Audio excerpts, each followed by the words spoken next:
is July 9th, 2015. I am Susan Cochran from Edgewater, Maryland. I'll be talking with Melvin Bender of Arnold, Maryland, about his involvement in the campaign to get a county charter form of government for Anne Arundel County that was accomplished in 1964. Now, Melvin, can you tell us a little bit about your education and in your professional life before we get started? I see that you actually are a Baltimore native. Correct, yes. And you were born there on March 5th, 1926. Went through high school there, Baltimore Polytechnic, and then from there went into the service. At that point in time, all young men had enlisted in some form or other. I was in the Navy B-5 program. And how did you get your higher education? Well, I was in the Navy for about 3.5, 4 years, and then that gave us the GI Bill of Rights. Mm-hmm. And the GI Bill of Rights was a marvelous piece of legislation. So many young men were able to go to college because of it, and it paid quite a bit for college admission and your expenses there. And then I see that you went on to, you got your Bachelor of Science degree at the University of Maryland in Business Administration, and then you went to George Washington University for your master's degree, Financial Management in 1960. You went to St. John's College and got a master's degree in Liberal Arts in 2005, quite recently. No, these were all part-time. I was working and going to school at the same time. Oh, I see. And you're continuing to further your education at St. John's with education seminars and so forth? Yes, I take them to St. John's. I find very close to St. John's, and also I lead in some classes at the community college in various subject matters and take courses there also. They have what's called the PLP, Peer Learning, which is a group of elderly retired citizens, and we're allowed to use the college campus. Well, what would you say your primary work experience was? Oh, basically, I was engineer trained, and I started out at Hartschaff near Marks, ended up at a place called J-U, which is a family concern. Well, tell me, your work on this campaign, of course, started once you moved to Annapolis, Maryland. What brought you to this area? Well, actually, my interest in public affairs started in Chicago. Yes. Part of an Independent Voters of Illinois group. Yes. And I got interested in the election of officials, passing of legislation. It became very fascinating to me. And then when I moved down to Baltimore, not to Baltimore, when I moved to Annapolis, we lived in Arnold all the time. Mm-hmm. We've been here. I got interested in some of the political groups that were just starting up then. And some of these were basically with the city of Annapolis and the county of Anne Arundel. What was Anne Arundel County like back there? What year did you move here? Do you remember? No. Well, I know that this charter was 64, so you moved here before 64. 64, yeah. Mm-hmm. And what was Anne Arundel and Annapolis like? Well, Anne Arundel at that point, we didn't have a charter. We had what they called the county commissioner form of government. Mm-hmm. The county commissioner form of government was each county commissioner sort of had a fiefdom of his own, and I'm using the word fiefdom in the actual knowledge of it. And they would pass legislation that they wanted for their particular geographic district that they felt was necessary, and sometimes we felt that was available for sale, but that was our own feeling. Nothing was ever instituted in court cases against them. But what happened in Anne Arundel County at that point was a growing community, growing area. Mm-hmm. And all of a sudden this county commissioner form of government seemed a little bit awkward and a little bit not responsive to the people. Mm-hmm. So since I was interested in politics and we were working with several groups in the area, I had the ambition to start what was called the Charter Movement, the Volunteers for Charter. And this would entail 2 or 3 elections. We had to get the ability voted passed that we could write a charter. Then we had to write the charter. Then we had to have the charter passed. And since I was active in politics and supporting some candidates, I found that I had the ability and the knowledge also from Chicago to bring in various people from all over the county, northern part, southern part, western part. So we had close to maybe 100 to 150 to 200 people on our group at one time called the Volunteers for Charter. And it was from there that we decided, yes, let's see if we can change the form of government to what was called a charter form of government, which was a form of government in which you had a declaration, you had a document, you had all the necessary rules of how a government should be run. And then you had the ability to change the rules, change the legislation, but you all did it through a democratic process, not at the whim of one individual. Well, then you had to work with the legislature to get this power, didn't you? Because the legislature in Maryland has to give you that power? No, we didn't. Well, we worked with the legislature, not quite. We had to get it passed by the citizens. In other words, if we would put that we wanted to start investigating a charter form of government for Anne Arundel County, we could put it on the ballot.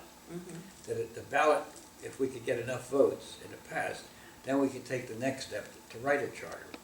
But this was all written out in the state laws, so we followed the system of actually getting people to sign up to do this work, rather than going to the legislative body and asking them to approve of it and then giving it to us.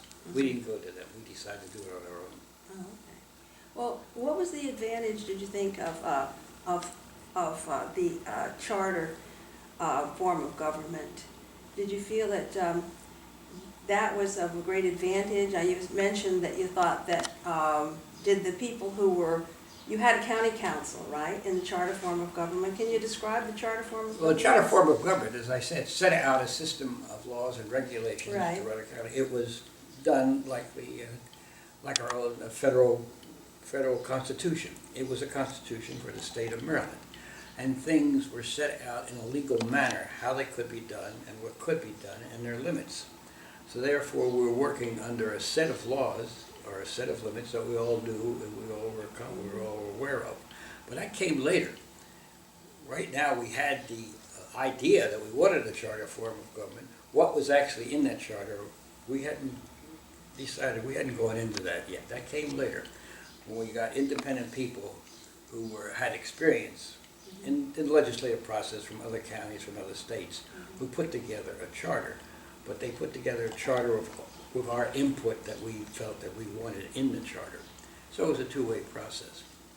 Who helped you in this? You mentioned 150 citizens or more. Oh, we had, it was, the names I would give you now, I don't think too many of them would be living. And, that's okay. Yeah, and I would have a list of them, but I wouldn't hurt, might hurt some people if I forget the names.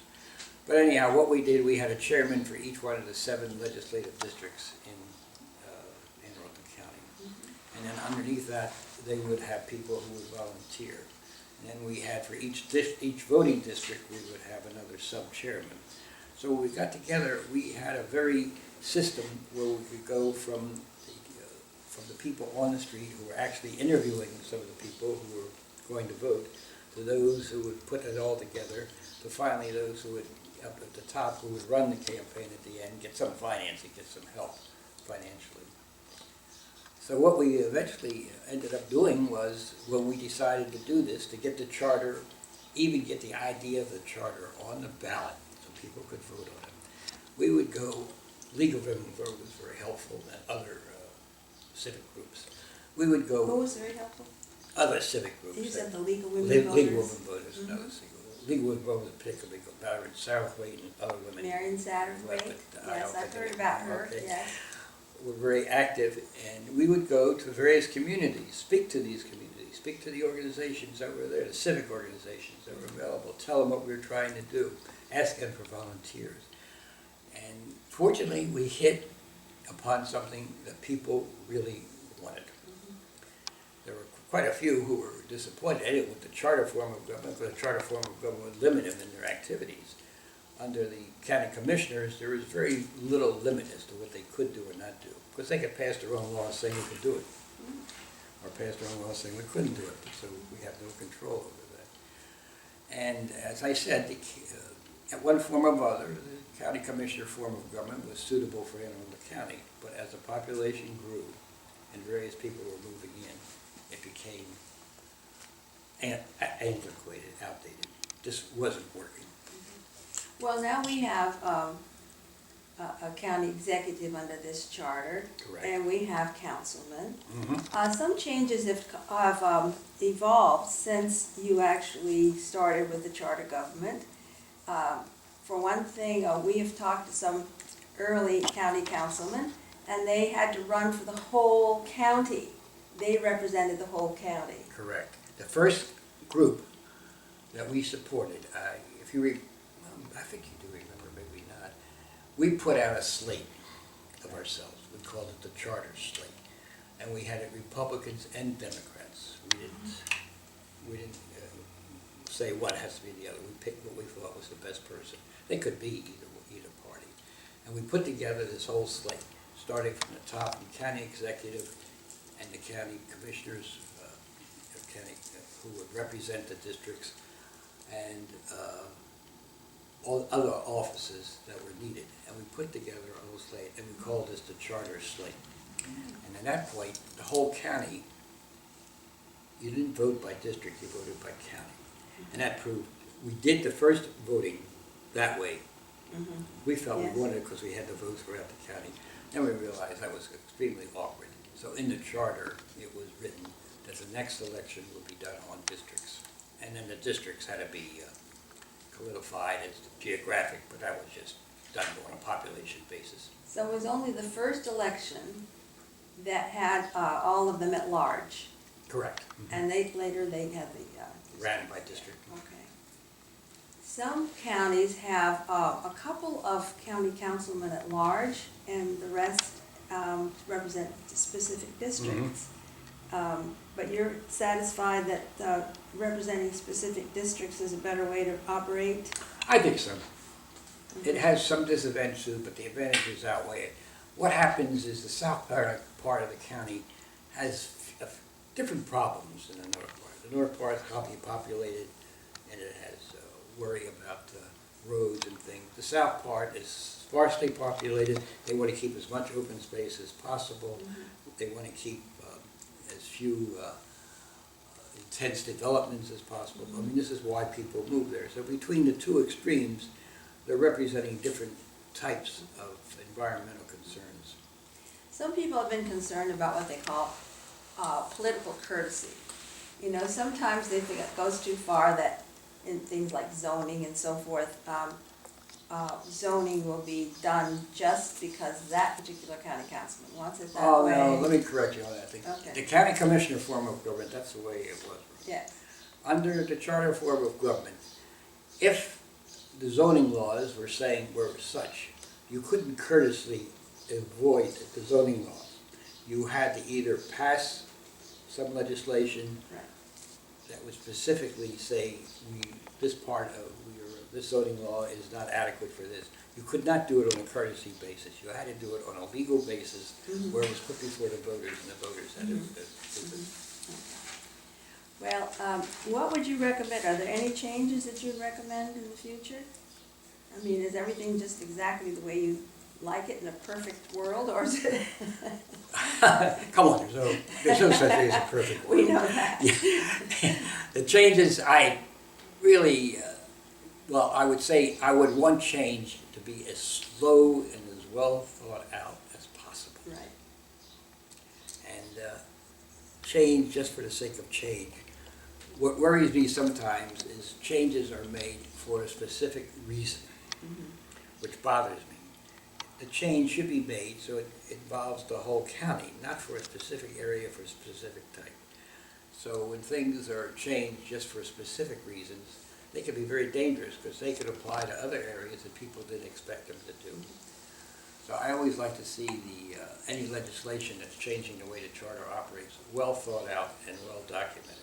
And sometimes I think they're not quite done that way. I would like to see more citizen involvement, since that's how we got the charter started.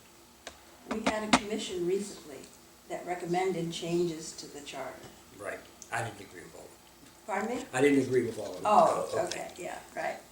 And one was about how to remove county councilman, I believe one of them was, And then the question how to remove a county executive, those came up. Well, when we started out, we were so, We didn't adopt the one on. no, we were so enthusiastic and so thoughtful. We never thought that we're going to get a person in there whose character was not quite as angelic as we thought they were. So we never considered how we were going to remove them. Actually, I think we were a little naive. It didn't come up in our thinking. It should have.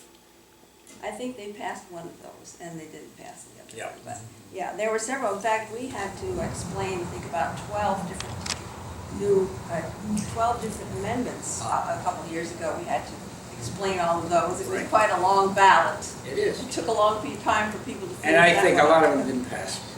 Right, well, I don't know. I think almost all of them passed. Almost all passed, yeah. It's since I was so interested in government, I taught classes at community college on the Constitution. And one thing I like so much about the Constitution, it's very difficult. I think that's a marvelous document. It was written by some intelligent men, and it's lasted for 200 years. And to change the Constitution is very difficult, and it has to have good reason to do it. You know, the first 10 amendments, of course, were put through to satisfy the people's desire that they would have the rights that they normally knew they had. Just comparing the Charter to the Constitution, which is two documents that are very similar. It's by how people govern themselves. And the Charter form of government is not the Charter was not written by legal hand, by people who may not have looked into the future too closely. So it has to have some changes to it. But I always want the changes to be studied and debated, not just put, as I said before, not just put for reasons to satisfy immediate concern. Well, I think that I mean, this is just my opinion from observing that commission, that they worked very hard on it, and that they were trying hard to do what was right. Oh, I'm Just for sure the they record. did. You know, they Yeah, really did. I'm Yeah. not degrading them, No, I'm denigrating them, and they were. No, right. But it's a difficult thing because there are many options of what people think is the best way to go, and so, there's a lot of Also, debate. any group of people, you're putting something through it, and somebody on the committee says, gee, this is something I'm really interested in. So you let them have their things, they get the others passed. So you're dealing with human character and human minds. Compromise is always part of our system. So, are any of your children living here in the county? Oh, yes, my daughters are, not my grandchildren, my daughters. So you think this is a pretty good place to live? Anne Arundel? Yeah. Oh, you're giving me, since I've been here for 60, 70 years, it's getting too crowded, but what can I do? Yeah. It doesn't have the old country charm, I don't think it's getting, but it's still a water-based community. Now, you continue to be active. One thing that was very close to your heart is the Magathie River Land Trust. Correct. Right. And we have an article here where you were given you were nominated and elected, I don't know exactly how this is done, but you were named the Volunteer of the Week. Mm-hmm. I would say you're Volunteer of the Year, but anyway, Volunteer of the Week, They Melvin ran out of Bender, candidates, go ahead. is witness to a cause that needs attention. He's on the job quicker than you can say Magathie River Land Trust. And during his tenure as president, more than 400 acres of prime riverfront real estate have been preserved for future generations and the protection of the environment. So that's really a wonderful kudo to you. Mm-hmm. Thank you. Is there any other organization that you're still active in? I'm not as active and still with the Magathie River Land Trust. I do some volunteer work for them, but my activity as I've aged has diminished considerably. I know you're very active in the community, though, I mean, in taking part in things like the Annapolis Symphony Orchestra concerts. Oh, I love and, those boards. the music. That's You love interesting. music, don't you? Yeah, I love to be on those boards. Anything I can do to help for my past knowledge of Anne Arundel County. Yeah, I've been on the Annapolis Symphony, the Annapolis Opera, and these boards, I can, since I have a love of music, I can add something to them from just my background in the community. Right. Well, you've been a really, really important person in this community, Melvin. and we've really enjoyed hearing about what you've done here and learning a little bit more about you. So thank you very Oh, much. thank you.